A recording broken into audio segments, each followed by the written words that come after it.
आर्य समाज का विस्तार पहले नहीं था। जाट महासभा के बाद समाज के लोगों ने सोचा कि आर्य समाज के हमारे विचार मिलते हैं। स्वामी दयानंद ने स्वयं लिखा कि मैं उत्तर भारत में जब आया, वहां मैंने एक ऐसी कौम देखी, अगर तमाम कौम इस तरह की हो जाए तो इस देश से कोप और पाखंड का खात्मा हो जाए। ये सत्याग्रह प्रकाश ने स्वामी दयानंद ने लिखा। कहां गई वो श्रेष्ठता, कहां गया वो आचरण?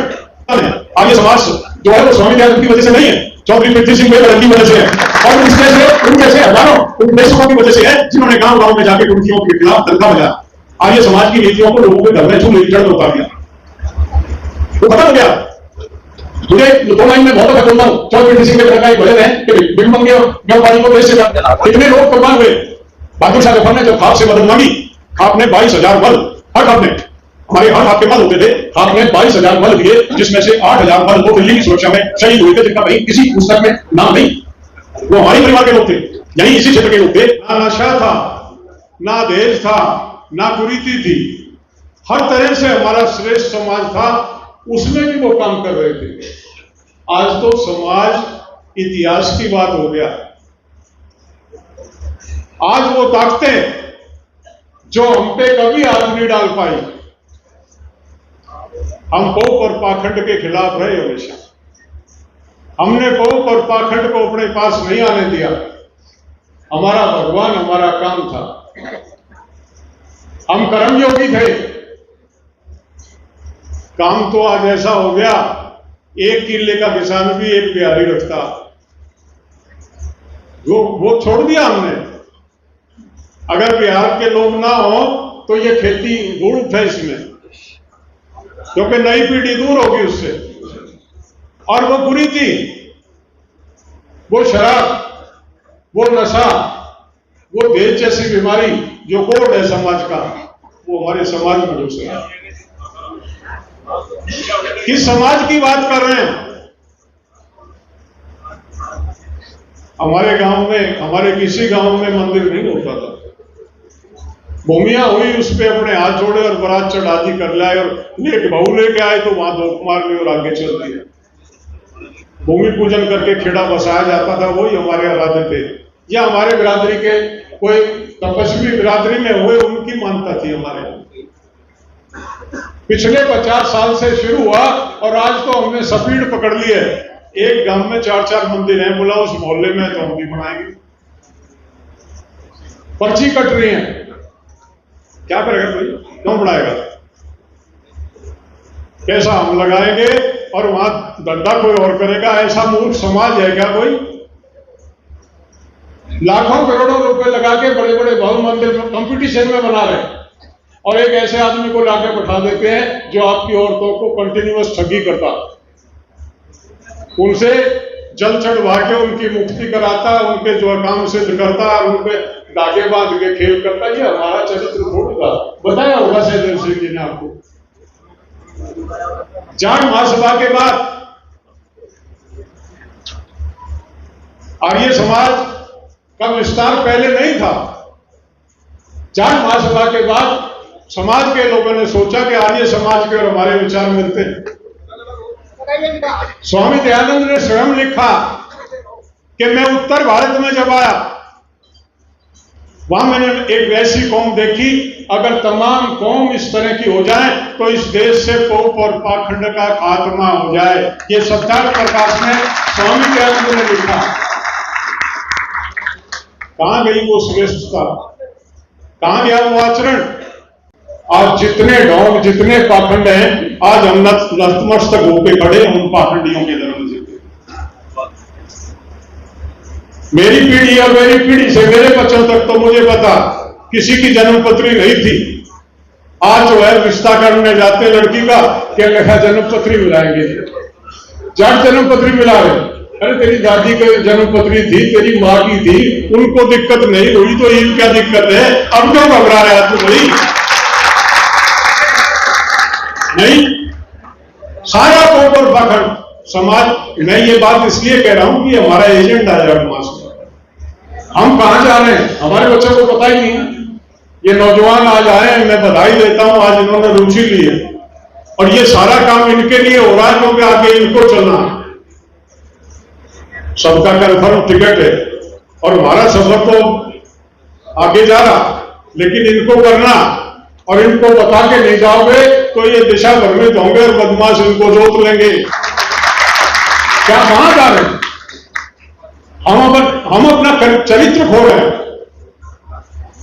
अभी भी जाट का एक रुतबा है, अभी भी एक झोंक है, अभी भी लोग भय मानते हैं, क्योंकि हमारे बुजुर्गों के कर्म और चरित्र अच्छा था।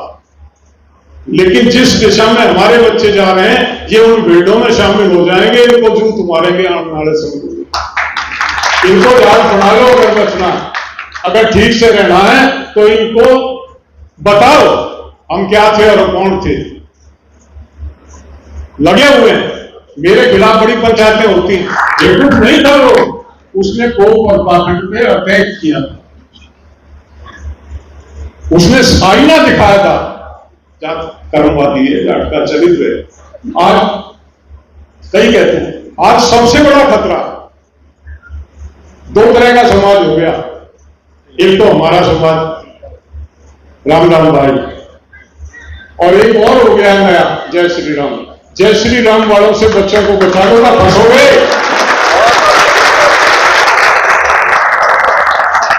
हम पैदा हो, हमने बचपन से जब से होश संभाला, हमारे बुजुर्ग ले राम का नाम, कोई मिल गया भाई राम राम, शादी है बोला भाई भट्टी खोलो राम का नाम लेके, कोई अच्छा काम करना बोला राम का नाम लेके शुरू कर दो। हमसे बड़ा कोई राम भक्त है? आज के हमसे सर्टिफिकेट मांग रहे हैं। अगर हमको हिंदू बनना या राम भक्त बनना है, पार्टी के दफ्तर से सर्टिफिकेट लेना पड़ेगा और जय श्री राम बोलना पड़ेगा। क्यों भाई, हम अपना मूल चरित्र क्यों छोड़? हमारे बूढ़े तो पहले खोलते थे सुबह, बोला ले राम का नाम, हड़ में जुआ रखा और पकड़ा, हड़स पकड़ी और बोला ले राम का नाम, गाड़ी के पंजाले बैठा तो ले राम का नाम। हम तो थे ही राम भक्त, हमारे राम तो कण कण में, लेकिन ये जय श्री राम की कल्चर आ गई है और आप उसको समझ नहीं पा रहे हो कि जय श्री राम और राम राम में अंतर। अपनी पीढ़ी को अगर जय श्री राम से नहीं बचाया तो फंस जाओगे। गधा बना के ला देंगे हमारे बच्चों को, मजदूरी कराएंगे इनसे। बहुत बुरी हालत है, बहुत बुरी स्थिति में हमको बताना पड़ेगा। हमारे बुजुर्ग बोध हुए 2500 साल पहले सब जाटों ने गौ धर्म को अपनाया, क्योंकि वो मूर्ति पूजा के खिलाफ थे, कोप और पाखंड के खिलाफ थे।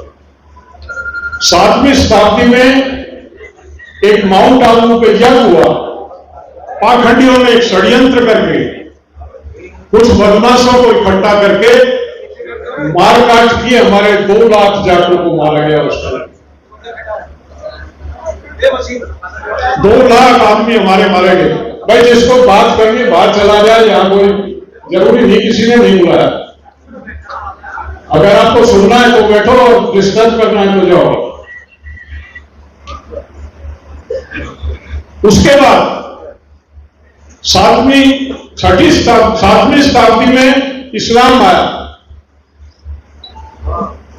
ये आपका अफगानिस्तान, पाकिस्तान, ईरान, टर्की और तुर्कमेनिस्तान, ये सब जाटों का इलाका। ये जाटों के जो पूरे जाट हैं उन इलाकों में, लेकिन इस कोप और पाखंड से त्रस्त थे, कन्वर्ट हुए, इस्लाम को अपनाया उन्होंने, किसी के दबाव में नहीं अपनाया, उस पाखंड के विरोध में इस्लाम को अपनाया। जो बचे हुए थे उन्होंने गुरु नानक को अपनाया, जो बचे हुए थे उन्होंने गुरु नानक को अपनाया कि गुरु नानक भी कोप और पाखंड का विरोध करते थे, और जो उसके बाद भी बच गए उन्होंने स्वामी दयानंद को अपनाया।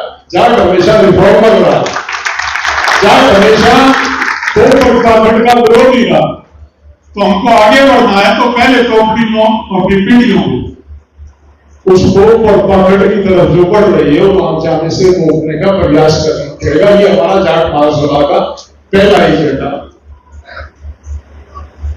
गलत तो नहीं कह रहा हूं मैं, ये हमारा पहला एजेंडा। मैंने अनेक बार कहा कि हर गांव में महीने में एक दफे हवन करें चौपाल में, इकट्ठा हो, टीम बने गांव में, और अच्छे लोग, सहदेव जी हैं यहाँ, इस परिवार का बहुत बड़ा योगदान है। आर्य समाज जो है वो स्वामी दयानंद की वजह से नहीं है, चौधरी पृथ्वी सिंह बेगड़क की वजह से है, और उन जैसे हजारों उपदेशकों की वजह से है, जिन्होंने गांव गांव में जाके कुर्तियों के खिलाफ तनखा बजाया, आर्य समाज की नीतियों को लोगों के घर में चूल्हे की जड़ में उतार दिया, वो खत्म हो गया। मुझे 2 लाइन में बहुत दफा बोलता हूं, चौधरी पृथ्वी सिंह बेगड़क का एक भजन है कि भिखमंगे और व्यापारी को देश से प्यार नहीं होता। आज भिखमंगे और व्यापारियों के हाथ में देश है और इनको देश से प्यार होता ही नहीं। उन पे दूध की रुखाली बिल्ली, उन पे विश्वास करके हम चल रहे हैं। कहीं ना कहीं हमने है गड़बड़ और सुधारना पड़ेगा। हमने लीड किया, हमने ये कहते हैं 1857 में मेरठ से क्रांति की शुरुआत हुई, नहीं, 1193 से बाजू और भरेड़ा से क्रांति की शुरुआत हुई, जिन्होंने कुतुबुद्दीन ऐबक को मार के भगाया था। वो पहला स्वतंत्रता संग्राम था जो विदेशियों के खिलाफ हमारी खाप पंचायत में लड़ा था। 1193 में 92 में आया था गाड़ी और 93 में हमने शुरू कर दिया था। लेकिन विडंबना ये है कि जो लिखने वाले थे उन्होंने नहीं लिखा, उनको हमसे एलर्जी थी, हम उनकी दुकान पे नहीं जाते, हम उनका विरोध करते थे, उन्होंने लिखा ही नहीं। लंबा समय हो जाएगा, मैं आपको 50 युद्ध बताऊंगा जो हमने लड़े, जिनको फ्रीडम मूवमेंट की लड़ाई कह सकते हैं, जो उससे पहले लड़ी गई 1857 से। 1857 की लड़ाई हुई, किताब में पढ़ाया जाता कि 1857 की लड़ाई में मंगल पांडे ने शुरू की। कोई फौज में सिपाही था, उसने कारतूस के खिलाफ लड़ाई लड़ी थी, देश के आजाद कराने के खिलाफ लड़ाई नहीं थी। उसका विषय यह था कि इसमें सुअर की चर्बी, उसने ये अपना विरोध दर्ज कराया था, उसको पकड़ के उन्होंने शाम को फांसी तोड़ दी। 1857 में दिल्ली 134 दिन अंग्रेजों से आजाद रही। वो तो मारा गया, मंगल पांडे का तो इतना ही काम था शाम को। 134 दिन कौन लड़े, कितने लोग कुर्बान हुए। बहादुर शाह जफर ने जब खाप से मदद मांगी, कितने लोग कुर्बान हुए। बहादुर शाह जफर ने जब खाप से मदद मांगी, खाप ने 22,000 मल, हर खाप ने, हमारे हर खाप के मल होते थे, खाप ने 22,000 मल दिए, जिसमें से 8,000 मल तो दिल्ली की सुरक्षा में शहीद हुए थे, जिनका कहीं किसी पुस्तक में नाम नहीं। वो हमारे ही परिवार के लोग थे, यही इसी क्षेत्र के लोग थे। इतिहास जो है वो झूठ का पुलंदा, आपको इतिहास ने हमेशा से दबाया। झांसी की रानी लड़ी, बलिदान भी दिया उसने। देश की आजादी के लिए लड़ाई नहीं थी झांसी की रानी की, झांसी को बचाने के लिए लड़ रही थी, क्योंकि झांसी को अंग्रेज छीन रहे थे। वो लड़ती लड़ती ग्वालियर आई, जो आज ये एक बड़ा परिवार है। इन्होंने अंग्रेजों को खबर कर दी कि हमारे किले में है लक्ष्मीबाई, बड़े नेता हैं वो आज देश में। उन्होंने खबर कर दी, अंग्रेज सैनिक उनको पकड़ने पहुंचे, वो किले की दीवार से कूद के शहीद हुई। हमारे ही एक जाट संत वहां पे थे, गंगादास, उनकी झोपड़ी थी किले से दूर। उन्होंने देखा कि ये तो लक्ष्मीबाई है, उन्होंने उनका दाह संस्कार किया था वहां पे। इतिहास छुपा पड़ा है, हमारी कुर्बानियों का भरा पड़ा, लेकिन कुछ लोगों ने, उनको हम रास नहीं आते थे, क्योंकि हम पाखंड का विरोध करते थे, हम कर्मयोगी थे, हम जाके पानी नहीं डालते थे। आज जा रहे हैं, दिखाई देगा, कहां जा रहा है, मंदिर में लोटा ले रहा, क्या करेगा, बोला वो शिव जी होगा के मंदिर में। भाई ये पत्थर की मूर्ति है, मकराने का पत्थर है, जो सफेद है, जो वो काले रंग वाला है, वो दक्षिण से आता। एक दलित मिस्त्री उसको बनाता और उसको मंदिर में ज्यादातर मिस्त्री भी दलित हैं, पहले खाती होते थे, आजकल खातियों ने छोड़ दिया पहले। और वो पंडित जी फिर मंत्र मार के और हमारा मूर्ख बनाता है, बोला इसमें प्राण प्रतिष्ठा कर रहा हूं। जो व्यक्ति पत्थर में प्राण डाल सकता है वो अपने बाप को कैसे मरने देता है, उसमें प्राण क्यों नहीं डालता? उसकी मां क्यों मरती है, उसका दादा क्यों मर गया? इतना ही ताकतवर है तो उनको बैठाना पहले जिंदा करके। मूर्ख बनाता, बोला प्राण प्रतिष्ठा कर दी, क्योंकि आप पैसा तो जब ही दोगे ना जब मूर्ख बन दोगे। ये स्थिति, इससे बचना पड़ेगा, इससे उभरना पड़ेगा। हम इतने बुरे जकड़ गए हैं, मुझे बड़ा दुख होता। हमारे अनपढ़ बुजुर्ग जो शिक्षित नहीं, स्कूल नहीं गए थे, वो कभी इनकी चुंगल में नहीं फंसे। मैंने आज भी देखा कि गांव के लोग आज भी इसको ऊपर पाखंड में उतने नहीं है, लेकिन जो शहर में हमारे भाई नौकरी करने आगे ना, पता ना उनकी औरतों का दबाव है या वो खुद पागल हो गए, जागरण या फलाना टिकड़ा, सारे थोड़ा टोटों का ठेका ले लिया। समझो भाई,